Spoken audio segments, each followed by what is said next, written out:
So we're joined today by Harold Mitchell, the Hello Sunday Mornings patron. Harold, you've been a great supporter of our work over really almost since the very beginning, and you've kind of helped us out along the way. And I wanted to touch base with you today. I'm sure many of our members would love to hear your story, and why you're interested in supporting Hello Sunday Morning. And then also we might go into talking about COVID as a particular situation Yeah, and yeah. isolation. So maybe you could start with your story and your relationship with alcohol and how that's evolved in your life. Well, it's an interesting time, Chris, and I'm happy to do that. And it's interesting as for those that are watching this to see that we haven't all put on a suit today or tonight, whenever you're watching all of this. I'm reminded of a time that John Howard was told the first time that he had to use the new media. So he lined up at his desk with a suit on and a tie. He looked directly at the camera and he said, "Good morning," because it was morning then. But of course, it could be any time that you're watching this. But back to where it all started. And I'm happy to be here in a very strange time in Australia. But it's an association with alcohol. And my story is relatively well known, maybe to some of you, and to others it'll be interesting in itself, and especially at a time like this that I'm a week away from my 78th birthday, so I've been around a while, born in 1942. Sadly, and the background that I had, some would describe it as a bit of a tough upbringing. I never did. I didn't know that it was as bad as it might have been. Mother, a troubled person, finally disappeared out of our family, and we lived in the mountains, sawmills, a world like that. And I had to leave school, which I then did at 15 or 16 or something like that. Went to work as a labourer, but did okay. Came from the little country town to Melbourne in 1959, and started as an office boy in an advertising agency. Now, no one had any idea what an advertising agency was, and ahead of me by a couple of office boys, although I don't think he ever admitted it, was Philip Adams, and there was still a bike that we used to ride around with. So I started right at the bottom in Melbourne by myself, but I was happy about that. 16 or so, I think, something like that.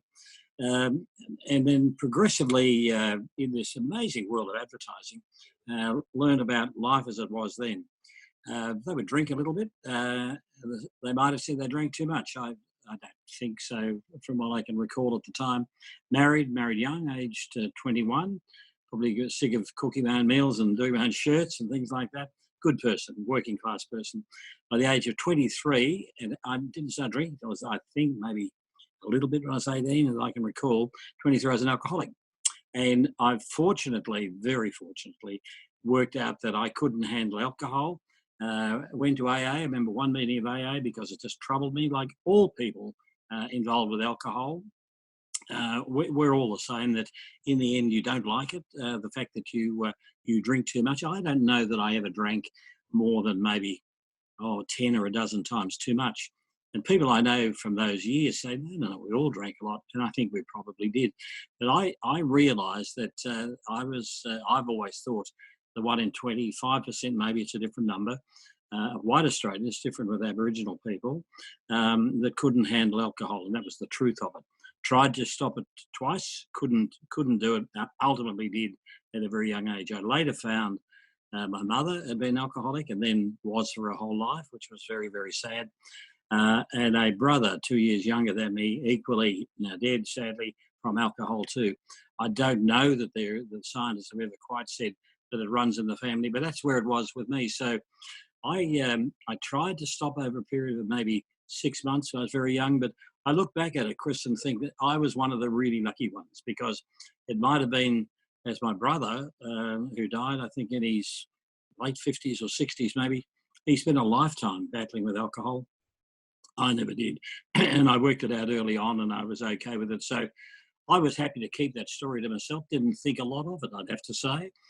But it was a time, maybe 15 years ago, I think, a journalist just kept talking to me about doing a story about me, because I was well known in the media business by that stage. And I told my story, not thinking much of it, just as I've told you a little bit about it now. And a big feature story in Good Weekend followed from all of that. and I was a bit uncomfortable with it, I'd have to say. But later, I realised it was a good thing to do because there are a lot of people struggling with alcohol, or with people that are struggling with alcohol, and it affects not only me as it did then, but the people around me, and that's the real difference of it. So I didn't mind telling my story, as it turns out. I don't go out all over the place now and talk about it in any way, because I don't need to. I think it's probably boring to people to be like that. But I understand that when you hear another one, of a story of someone struggling with alcohol, and in my case, beat it, they feel better about it, and that's the reason for it. What did I find in the journey that I had in those very early years? It's very interesting that I'd thought previously the people that had trouble with, we used to call it the grog, people that had trouble with alcohol, they must have been lower class, poorer people, couldn't handle themselves, etc. What I found out was simply that it's everyone, and anyone in society can cop this, and anyone can beat it. That's the point of it. The other thing, interestingly, I went to back to what we're doing here with Hello Sunday Morning, which was just so impressive to me. I went to 2 meetings of AA, as it was called, and it's a terrific organisation for what it does. But it's in church halls, as you know, Tuesday nights, 7:30, winter, all those sort of things, and yet people get there. I remember the 2 meetings I went to, only 2. Firstly, I found it all boring because they're all drunks. They're all like me, and that was no fun. But they were serious about it. But they were there to help each other, which is what happened. And I saw a father and a son, and I was amazed about that. That I thought, well, maybe it is a little bit in a family. I didn't know the troubles that my mother had at the time, but I was thinking about that. And the other thing was I saw a man there. I live in Melbourne and have since I was 16. But there was a very famous man who was the man who did the Windows Admire, the Christmas Windows Admire. They were tremendous. I went to my second meeting of AA, and there he was. And I thought, this can happen to anybody. And I was only very young, 23, so I was lucky like that. But getting back to Hello Sunday Morning, and I compliment you on what you've done and where you are, but it's brought how we help each other up to the modern times, and that's the real difference of it. It's the modern times because it uses an app, which is so appropriate at a time like this. You know, we're trying to trace this deadly virus by an app and who it is and where and how and what. Well, you're well ahead of the game with all of that. And the other thing about AA that I had as my benchmark of what this was all about, I've been incredibly impressed with the fact of what you've done and what Hello Sunday Morning's been able to do, which is and you might like to tell those that are watching that this is running at the level of probably double what AA has been able to do and continues to do, which means that it's got a very real place, not only before this dreadful virus thing hit, but at all times, because it brings it right up to date with the modern world. So tell us how the numbers are going now. So yeah, I mean, we have more members in Australia than AA does. Globally, we're still smaller than AA, but certainly we have an international reach that we're really proud of. Howard, I'd love to understand really, when you first quit alcohol, was there, what was going on for you? Was it there's a sense that you've had an extraordinarily successful career in media and in business. Was there this sense that if I do not do this, then that success wouldn't be there? Or was the drive to succeed something that evolved in concert with the fact that you weren't drinking and you were disciplined? Yeah. In my case, and I think in the case of many people, Chris, it's probably the same. I felt embarrassed about drinking too much. I just felt, and the fact I don't know that I quite logically thought it through, because it was very early in the period of time that people take to be alcoholics. That I might have been 4 or 5 years with me, but then my whole life has been okay without it. But back to your question, I think it was the way I felt about myself, that I felt embarrassed about myself that I was like that, and I didn't want to be like that. And then I would drink again, and I didn't drink every day. People that drink, they have different patterns to the way they drink. Mine was, I mean, I would go to work, obviously, and I was in the advertising business.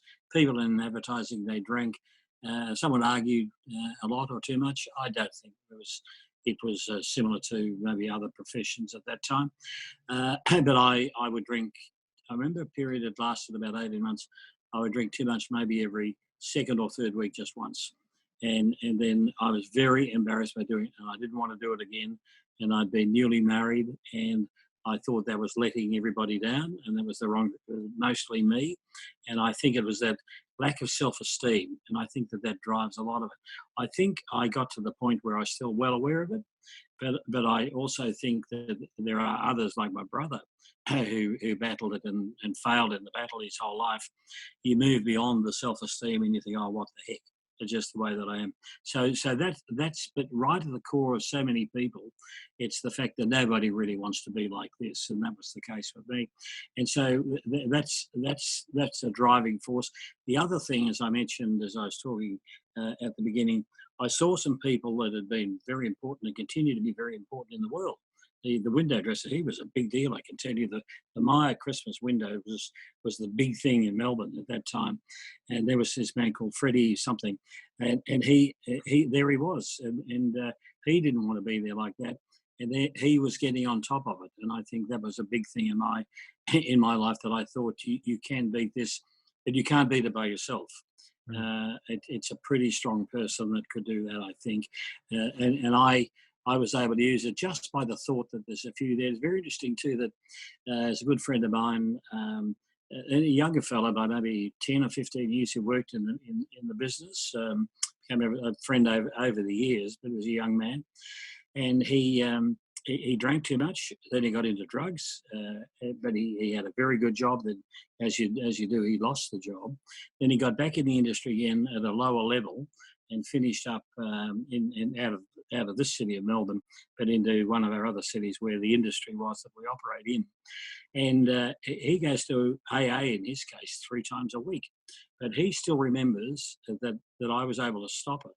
And when you can find just something to hang on to, it makes all the difference, which is why it's so important that you can make the connection in whatever way. So there'll be some people that will watch this.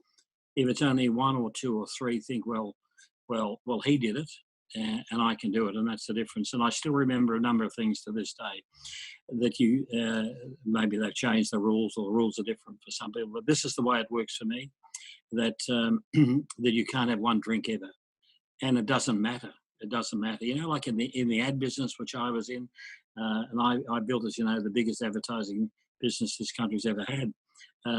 In the ad business, they all drink. People in business drink. And I went to the places where people drink, didn't matter. You might have felt, oh, this will be very difficult. They're all drinking. It didn't make any difference at all, and didn't make any difference to the way people thought about me. And that was an important thing to do. So to those that might be watching, just keep that in mind, that it doesn't matter. It doesn't matter. The fact that you leave the party a bit earlier, that's not a bad idea. When people start talking to the walls, you didn't want to be there anyway. And when you sometimes you would say, oh, I don't know how to get out or to leave or who to say goodbye to. Doesn't matter. Just walk out the side door. I was famous to people knowing that as I walked in the front door, I knew where the back door was. And I went to a function, a football function for the trade in our industry in Sydney at one time with a journalist who was writing this story about me. And she said it was famous because we arrived in the car, a hire car. We were going there. And she said it was essentially as if you said to him, keep the motor running. As I walked in, I saw the people I had to see in that door, and I walked out the side. It was true. 10 minutes later, I was gone. Didn't make any difference. No one missed me. No one said, oh, you didn't stay to the end. So that's the truth of it too, that alcohol, it doesn't have to be, and in fact, it isn't a part of life anyway.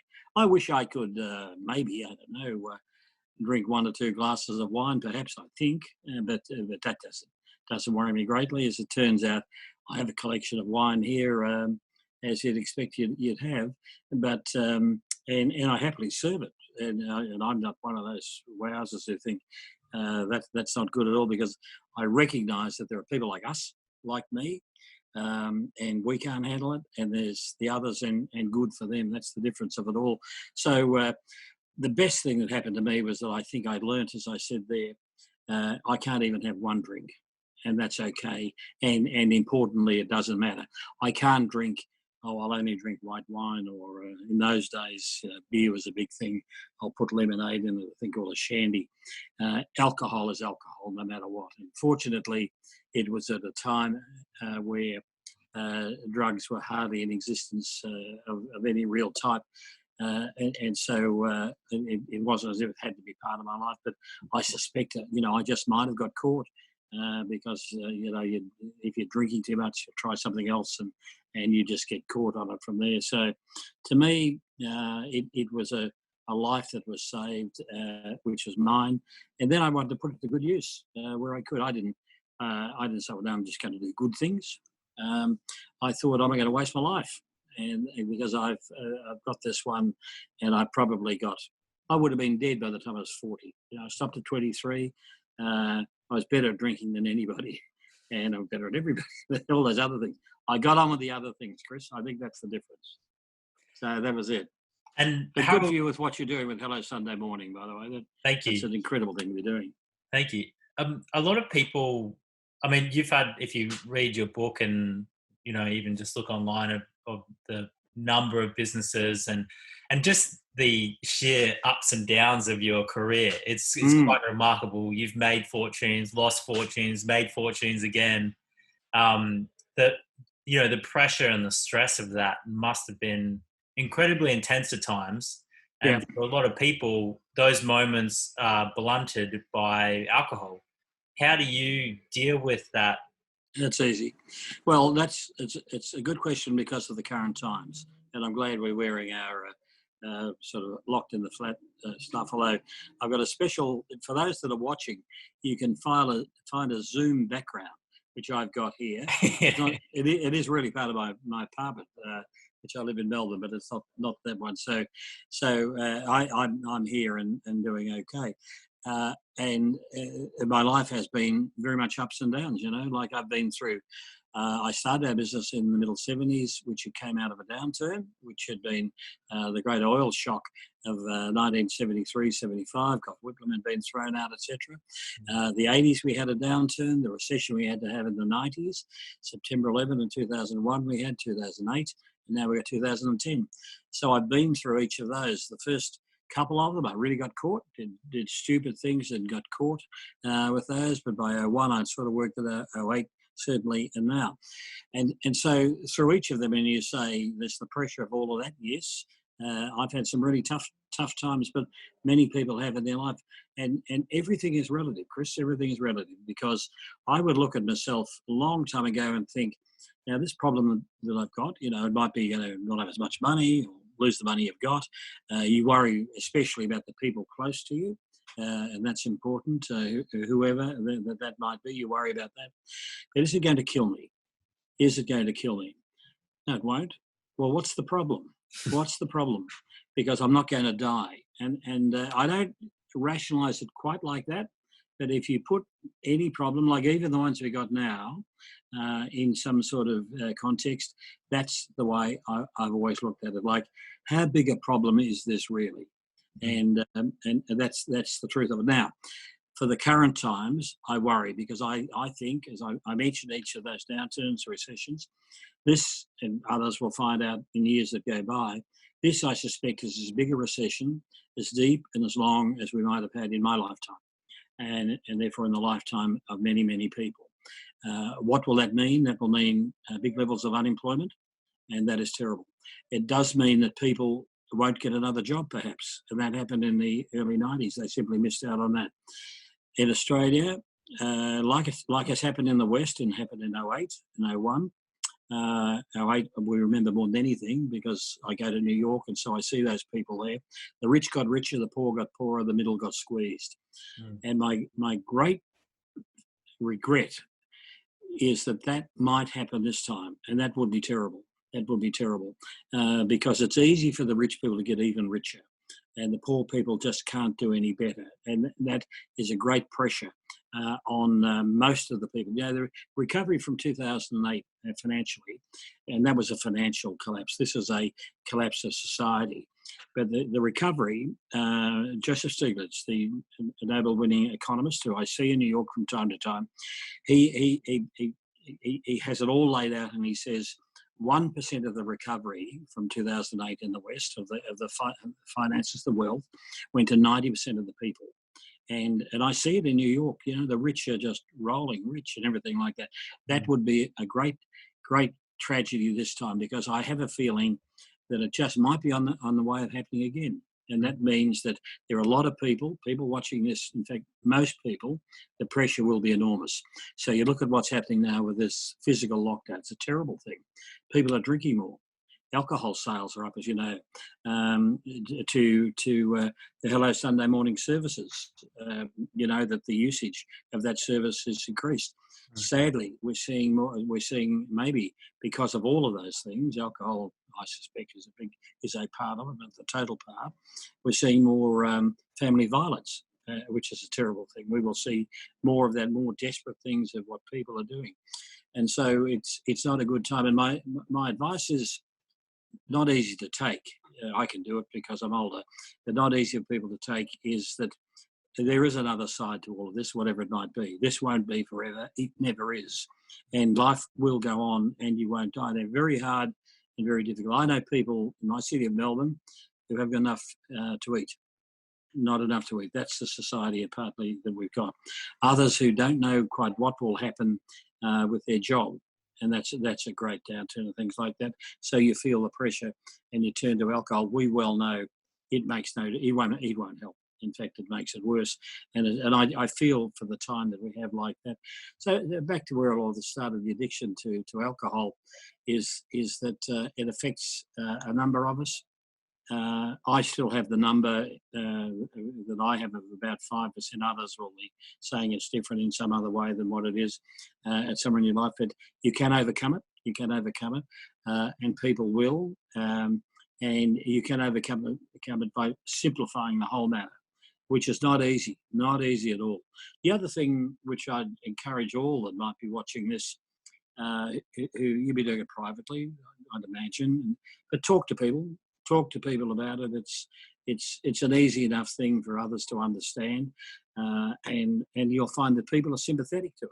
They're sympathetic to it as they were with me, even the people nearby. One little story, I had two children, they're now in their 40s.